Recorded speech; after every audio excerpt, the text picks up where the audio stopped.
I always thought success was about hard work and talent, just like they taught us in school, right? You put in the hours, you hone your craft, and eventually the cream rises to the top. But then life happens, and sometimes you walk into a room and you realize that, for some people, the game is rigged from the start. That's exactly how it felt that crisp Chicago morning when I stepped into the sleek, intimidating lobby of Vantage Tower. The Architecta logo, all brushed steel and sharp angles, gleamed down at me from above the reception desk. It was everything I'd worked for, everything I'd dreamed of since sketching blueprints on napkins in my grandma's kitchen. Architecta, the name itself felt like it whispered elite. And I, Elijah Reid, just a guy from the South Side, was there for the final interview for their Horizon City project, a mega development that everyone in the industry was buzzing about. I dressed simply, a charcoal gray suit, nothing flashy, just clean and sharp. I wanted my work to speak, not my clothes. I thought I was prepared. I had the portfolio, the references, the vision. What I didn't account for was the look. That subtle, dismissive glance that tells you, without a single word, that you don't belong. The receptionist, a young blonde named Amara, barely looked up from her manicured nails when I announced myself. She just waved me towards a plush leather couch. "Mr. Reid, Miss Blake will see you shortly. She's busy." Her voice was like ice, melting slow. 40 minutes I sat there, watching the minute hand of my old watch tick by. That watch, it was my grandpa's. He always said, "Time tells all, son, and patience, that's your most powerful tool." Little did they know, that little tick-tock wasn't just counting minutes, it was counting down to something else entirely. Finally, a sharp, almost impatient buzz from the intercom. I was ushered into the main conference room. And that's when I met Anna Blake. You see, Anna Blake, the creative director of Architecta, was everything I wasn't. She had that polished, effortless kind of elegance, a perfectly coiffed blonde bob, and a power suit that probably cost more than my first car. She sat at the head of a gleaming mahogany table, her father, David Blake, the CEO, beside her. Their eyes, all of them, swept over me with an almost surgical precision, a barely concealed disdain. I remember extending my hand, a simple gesture of greeting. "Nice to meet you, Miss Blake," I said, my voice steady, maybe a little too steady. She recoiled, visibly. A flicker of something in her eyes, like I was a contaminant. "I don't make a habit of shaking hands with employees, Mr. Reid," she declared, her voice dripping with an aristocratic chill that probably worked wonders on her subordinates. A low chuckle rippled around the table from the other senior architects. It stung, yeah, it always does. But I just held my hand out for a beat longer, then slowly, deliberately lowered it. "I understand completely," I replied, my voice calm, almost unnervingly so. I felt a subtle tremor in my wrist, so I just casually adjusted my grandpa's watch, a small, unconscious movement that no one in that room could possibly interpret. But for me, it was a silent signal. The game was on.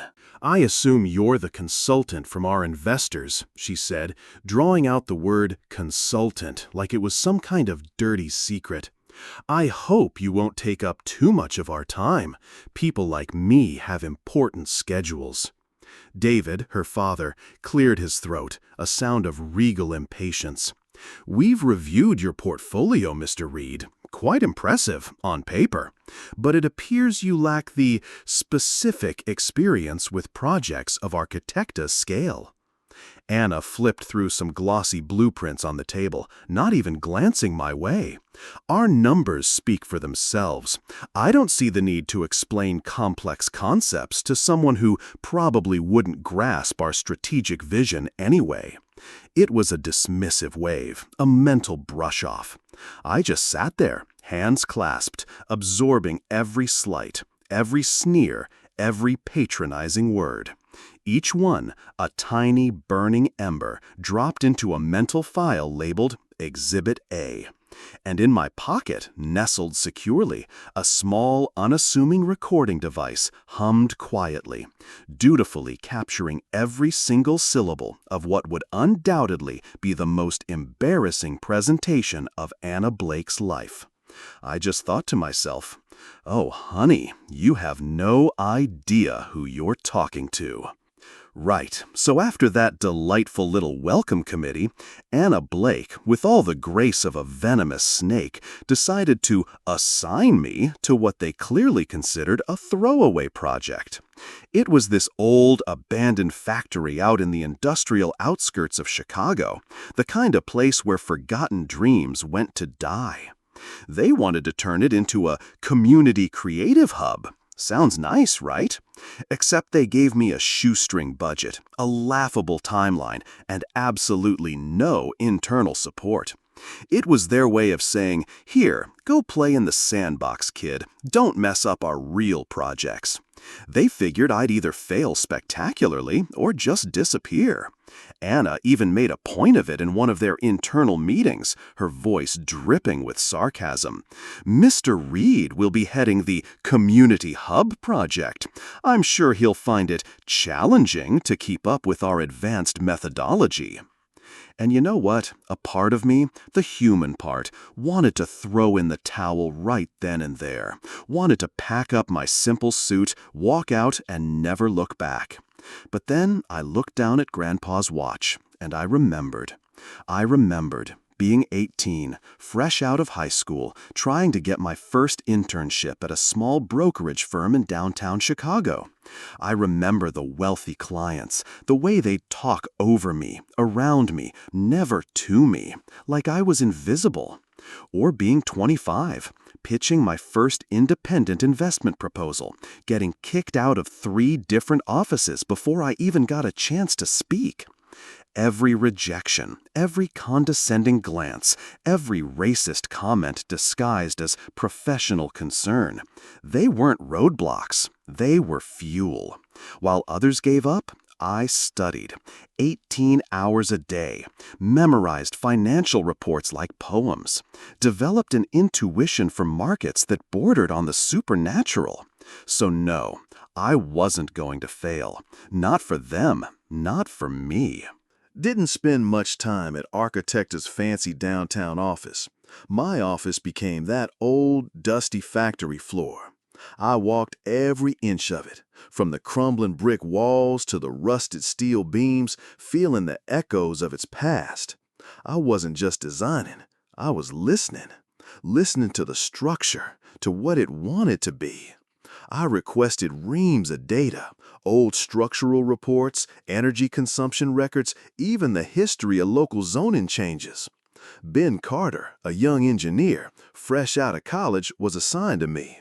He was bright, eager, but still a little green, and clearly accustomed to Architecta's efficient, superficial way of doing things. He seemed genuinely puzzled by my requests.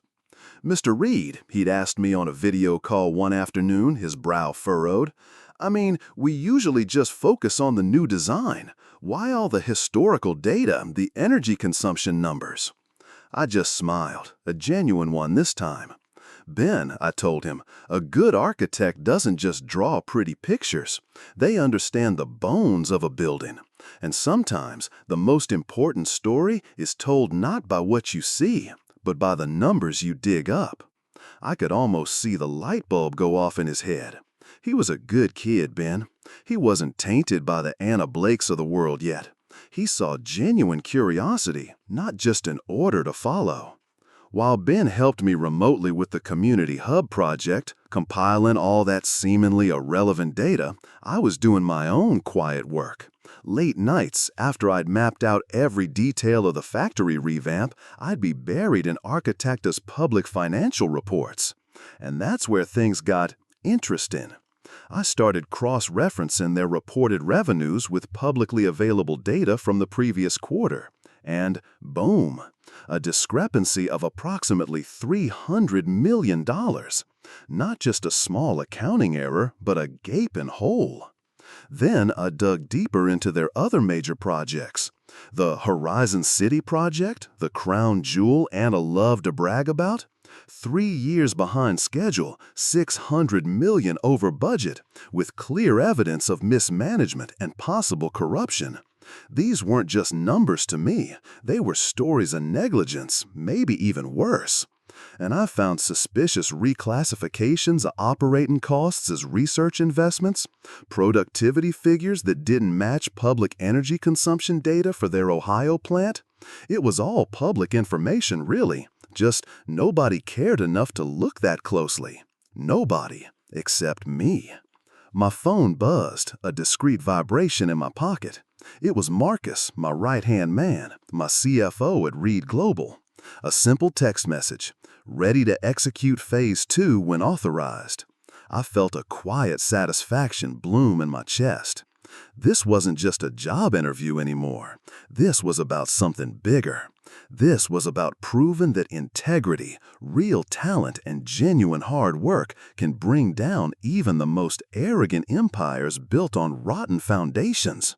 I had faced this kind of behavior my whole career, but every rejection, every look of contempt, every racist comment disguised as professional concern had forged in me an unshakable determination. And now, it was time for them to learn. All right, so the day of the Horizon City presentation arrived, and man, the air in that Architecta boardroom was thicker than Chicago deep dish.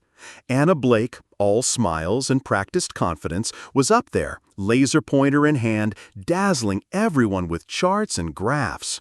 As you can see, she chirped, pointing to some soaring revenue projections, our numbers exceed all growth expectations. She sounded so sure, so triumphant, like she'd already won. I just sat there, quiet, hands folded in my lap. I watched her, every little smirk, every dramatic pause. I mean, she was good at the show, I'll give her that, but I knew the real story behind those shiny numbers. So when she finally paused, beaming, and asked, "Any questions?" I knew it was my cue. "Just one," I said, my voice as calm as a lake at dawn. I looked her right in the eye. "Do you really believe that this behavior represents the values that a partner company should demonstrate?" She laughed, a big, booming, dismissive laugh.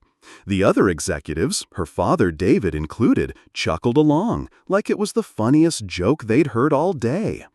"Values, Mr. Reid," she sneered, emphasizing the word. "Our only values are profit and results. I hope your superiors understand that when you report back." That hit me, not personally, not anymore, but it just confirmed everything I already knew about them. It was exactly what I needed to hear, what I needed them to say, out loud, on record. I let myself give a nearly imperceptible smile. They were reveling in what they thought was intellectual superiority, but I just felt like someone guarding a secret, a very powerful one, waiting for the right moment to drop it. "Excuse me," I cut in, my voice still annoyingly serene, "but those revenue figures don't match the public reports from last quarter. There's a disagreement of approximately $300 million. And just like that, the air went out of the room. The silence was deafening, heavy. Anna's face, usually so composed, actually contorted. She turned slowly, like she couldn't quite believe what she'd heard. "Excuse me," she spat, "but do you have experience in financial analysis of companies of our caliber?" "Some," I replied, maintaining that same calm tone that was clearly driving her nuts. She laughed again, but this time it was a nervous, exasperated laugh, and she exchanged a glance with David. "David, can you believe this? He thinks he understands our numbers better than our own finance team."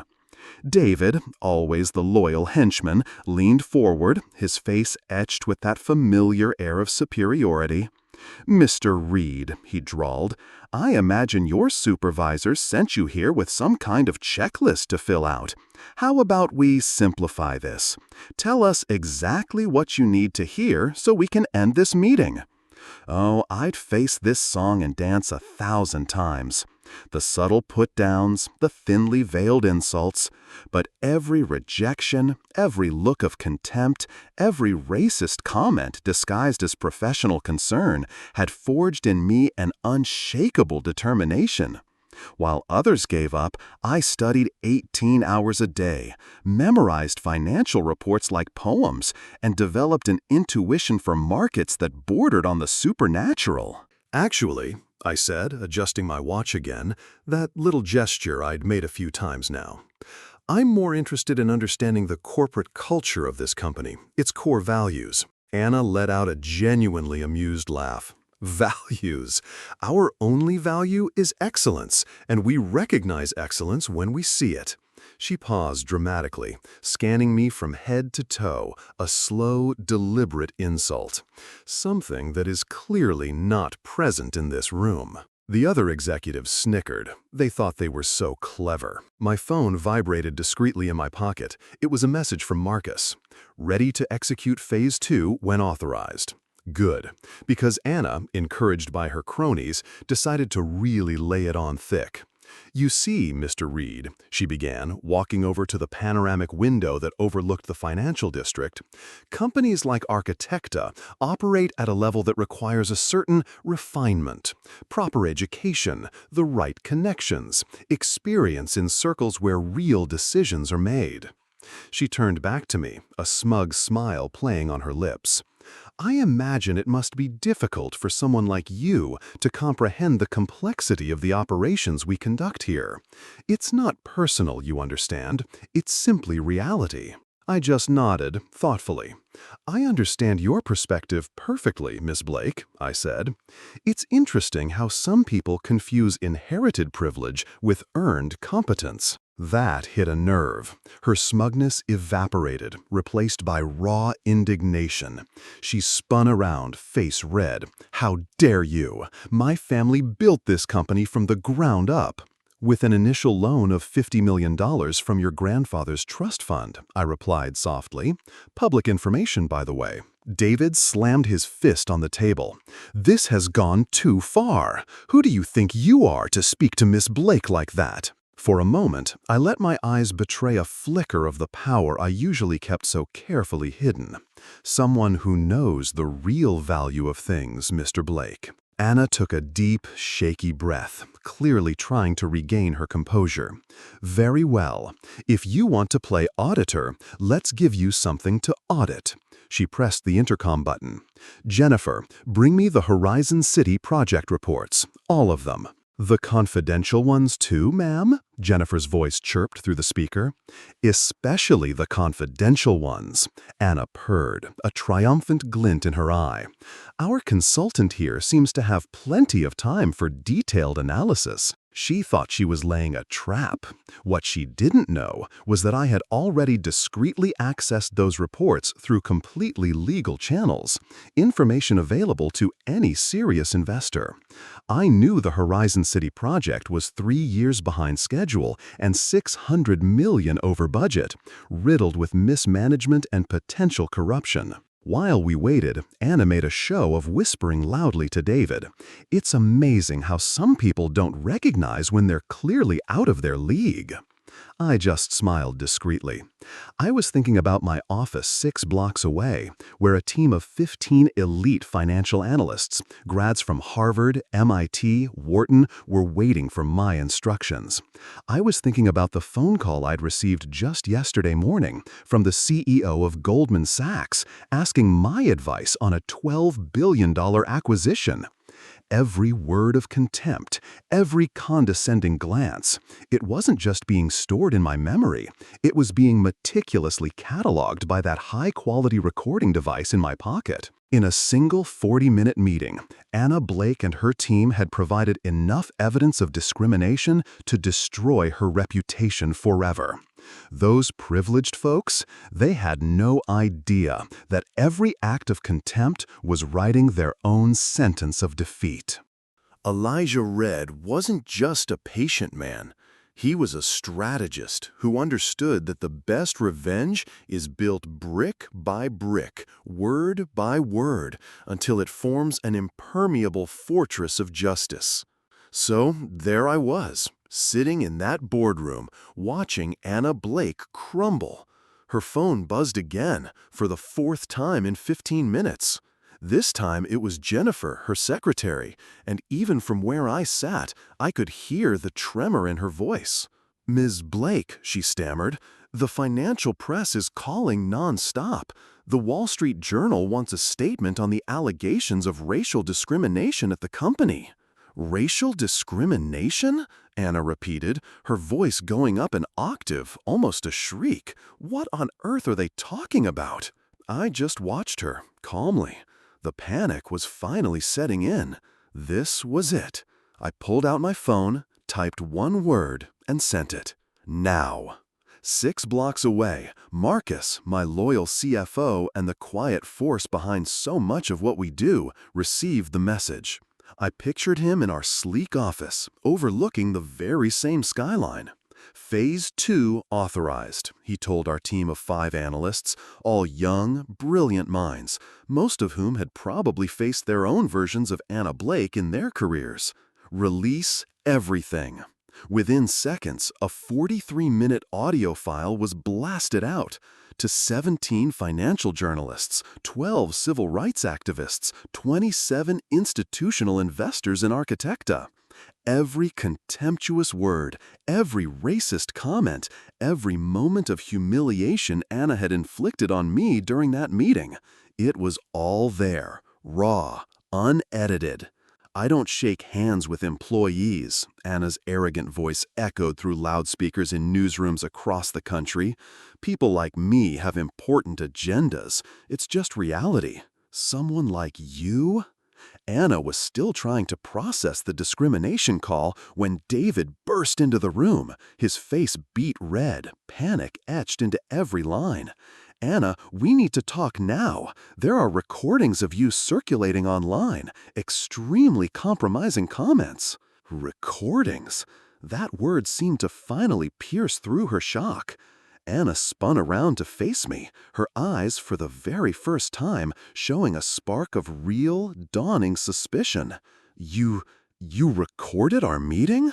I just smiled, calmly, and pulled the small, professional recording device from my pocket.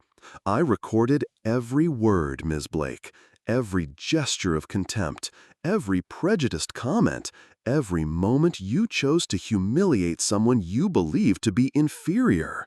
"That's illegal!" David shouted, lunging towards me. "Actually," I replied, my voice annoyingly calm, "in New York State, only one party needs to consent to the recording of a conversation in which they are participating. I consented to my own recording." Just then, Anna's desk phone exploded into a ringing frenzy. It was Richard Stone, the chairman of Architecta's board. His voice boomed through the speakerphone, a controlled fury that was almost more terrifying than outright shouting. "Anna, you have exactly 5 minutes to explain why our company is being associated with racist comments that are spreading like wildfire on the internet." Anna tried to speak, but Stone cut her off relentlessly. Reid Global Investments' $4 billion investment was officially canceled an hour ago. They cited fundamental ethical concerns as the reason. "Reid Global?" Anna repeated, confused. "But our investor was Stone Financial." "There is no Stone Financial," I said softly, rising from my chair for the first time since the meeting began. "It's always been Reid Global Investments, my company." The silence that followed was deafening. Anna stared at me as if she were seeing me for the first time, her brain struggling to process the devastating information she had just received. You're Elijah Reid?" she whispered, her voice a mere thread. "CEO and founder of Reid Global Investments," I confirmed, pulling a gold business card from my pocket and placing it gently on the table. $62 billion in assets under management, listed by Forbes as one of the 50 most influential investors in the world. David snatched the card with trembling hands, his eyes scanning the embossed credentials. Harvard Business School, former Goldman Sachs, member of the advisory board of the Federal Reserve Bank of New York. Over the past 6 months, I continued, my voice measured, my team has thoroughly evaluated Architecta as a candidate for our largest investment of the year, $4 billion that would make this company the absolute leader in its industry. Anna slumped in her chair, the weight of realization crushing her arrogance like a sledgehammer shattering glass. 6 months of evaluation. 6 months of observing how your company treats smaller suppliers, employees from different backgrounds, visitors who don't fit your aesthetic standard of success, I explained. Today was my final test, an assessment of the ethical leadership of this organization. Her phone rang again. This time it was Dr. Elizabeth Davis, Director of Corporate Ethics for the National Association of Technology Companies. Ms. Blake, our organization has just voted unanimously to suspend Architecta's participation in our events until an independent investigation into discriminatory practices is completed. Anna hung up the phone, her hands shaking visibly. This will destroy our reputation. Your reputation, I corrected gently, has been destroyed by your own words and actions. I simply documented who you really are when you think no one important is watching. At that moment, David's cell phone vibrated with an urgent notification. It was a Google alert about Architecta. In less than 2 hours, #Architecta racism had become a trending topic on Twitter with over 200,000 posts sharing excerpts from Anna's recording. The company's stock has fallen 18% in the last 2 hours, David read aloud, his voice breaking. 3 major investors have already announced their complete withdrawal. I watched Anna process the magnitude of her fall. In a matter of hours, she had lost the largest investment in her company's history, destroyed her personal reputation, and become the national symbol of corporate prejudice. Why? Anna finally asked, her voice small and defeated. Why did you do this to us? I walked to the window, looking out at the city stretching below. Because companies like yours perpetuate a system where talent is judged by skin color, social background, or outward appearance. Because people like you use positions of power to humiliate those you consider inferior. But mostly because I believe the business world can be better. It must be better. And sometimes for change to happen, examples need to be made. Anna tried one last desperate gambit. We can work this out, make a deal, implement changes. The changes your company needs, I replied, walking toward the door, can't be bought or negotiated. They must come from a leadership that truly understands the value of every human being, regardless of their background. Before leaving, I stopped at the door and looked back one last time. I recorded this meeting not to destroy you, but to force you to face who you really are. What you do with this revelation will determine whether your company has a future or whether it will be just another example of how arrogance can destroy empires built on rotten foundations. As I left the Architecta building, Anna remained seated in her office, surrounded by the wreckage of a reputation that had taken decades to build and only 2 hours to completely destroy. Outside, reporters were already beginning to gather at the entrance to the building. While on social media, the hashtag Justice for Elijah was gaining momentum with thousands of people sharing their own experiences of corporate discrimination. My revenge had been executed with the surgical precision of a master strategist. But as Anna contemplated the ruins of her empire, one question remained. Was it possible that something better could emerge from this destruction? Or would Architecta join the graveyard of companies that chose prejudice over progress? You know, it's funny how life works. 6 months after that whole Architecta fiasco, I found myself standing in my new office on the 52nd floor in Manhattan. The view? Spectacular. The city stretched out below me, a glittering tapestry of lights and ambition. It was a stark contrast to the humble little room where it had all begun years ago, when I was just a young analyst struggling to be taken seriously. Reid Global Investments, my company, had grown exponentially since that fateful day. That video of my confrontation with Anna, it racked up over 8 million views. Can you believe it? It turned me into a national symbol in the fight against corporate discrimination. The invitations started pouring in, literally daily. Universities, companies, organizations from all over the world wanted me to speak. Marcus, my rock, walked in with a stack of documents, a familiar sight. Investment proposals have increased 40% since April, he reported, a grin on his face. And get this, Elijah, we have 17 companies specifically requesting our ethical audit before closing major deals. I just smiled. The irony wasn't lost on me. Anna had tried to humiliate me by questioning my competence in evaluating companies, and now my firm was sought after globally for exactly that. Reid Global had created a new standard in the market, investments conditional on proven ethical practices. And Architecta? I asked, though deep down I already knew the answer. Marcus shook his head. Bankrupt last week. Anna lost everything. The mansion in the Hamptons, the yacht, even her apartment in Manhattan. She's living with her sister in Connecticut. And honestly, I felt no satisfaction at her complete ruin. My revenge had never been about personal destruction. It was about creating systemic change, about making sure future injustices wouldn't stand a chance. The fall of Architecta, it wasn't just a company going under, it was a warning to the entire market. Companies that perpetuate discrimination will pay the highest possible price. My phone rang. It was Dr. Williams, the Dean of Columbia University. Elijah, he said, I'd like to renew our invitation for you to give the inaugural lecture next semester. The topic would be business ethics and social responsibility. The students are extremely interested in hearing your perspective. I hung up, just reflecting on how much my life had shifted. 3 years ago, I was struggling to get meetings with small investors. Today, prestigious universities were competing for my presence, and my ethical auditing methodology was being studied in business schools around the world. You know, she tried to get in touch several times, right? Anna?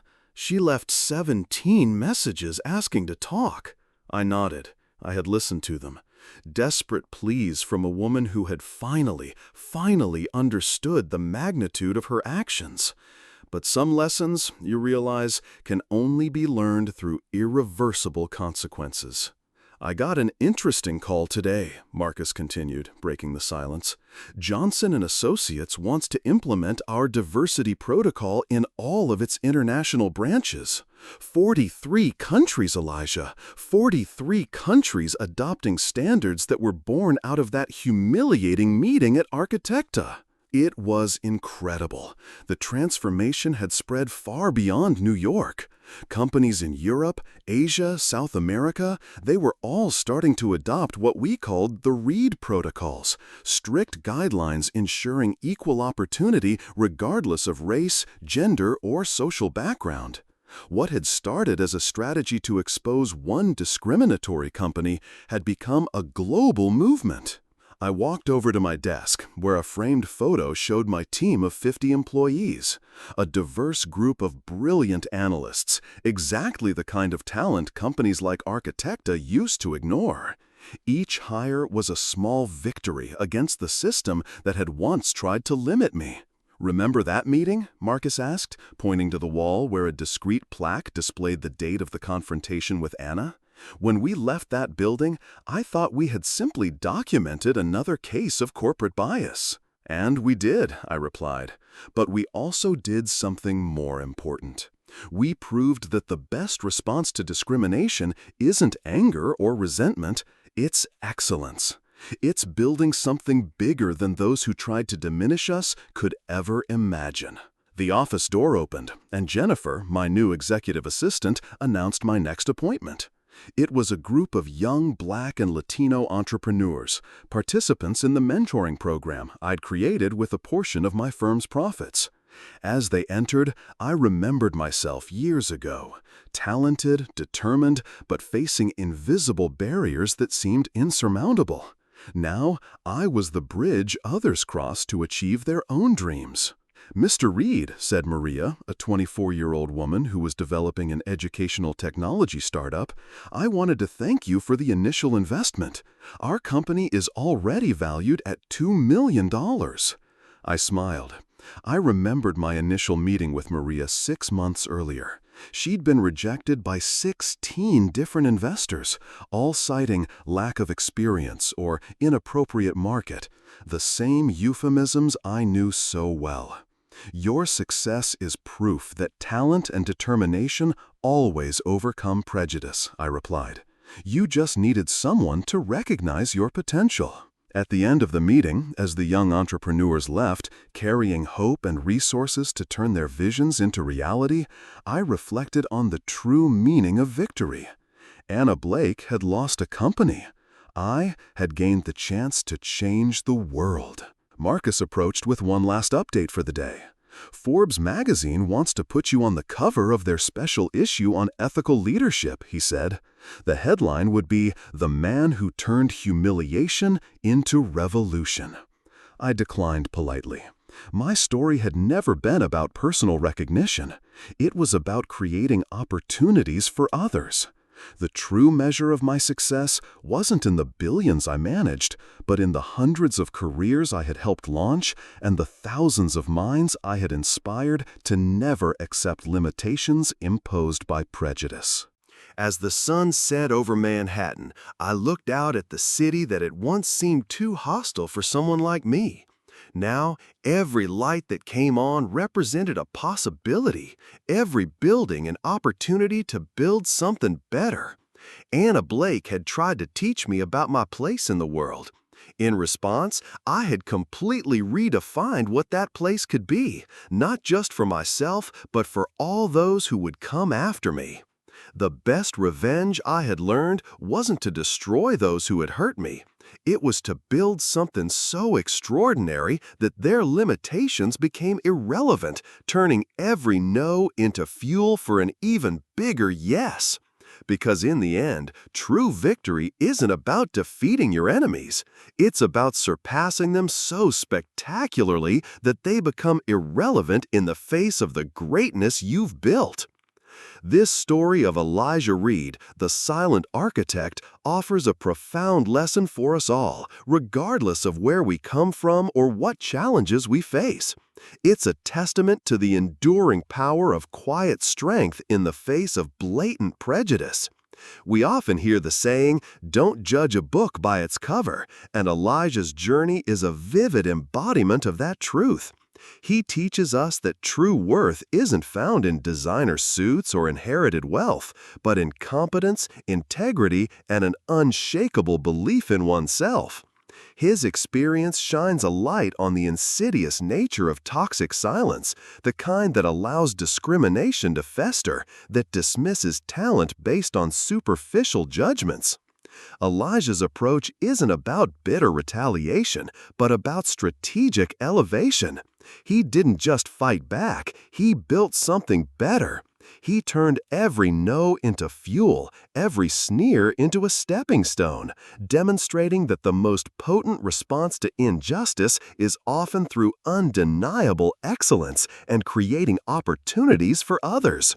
It reminds us that a rising tide lifts all boats, and by lifting ourselves through hard work and integrity, we can also lift those around us, creating a more equitable world. This story challenges us to look beyond first impressions, to question our own biases, and to stand up, quietly or loudly, for what is right. It's about finding your voice, even if that voice is a meticulously recorded one, and using it to bring about meaningful change. What resonates most with you from Elijah's journey? Have you ever faced a similar situation where your true potential was underestimated due to prejudice? Share your thoughts and experiences in the comments below. Your story might just inspire someone else. If this narrative touched your heart, please give it a like to show your support. And don't forget to subscribe to the channel for more powerful stories that prove true victory lies not in defeating your enemies, but in building something so extraordinary that their limitations become irrelevant. May your path be guided by integrity, and may you always find the strength to shine your brightest no matter the shadows around you.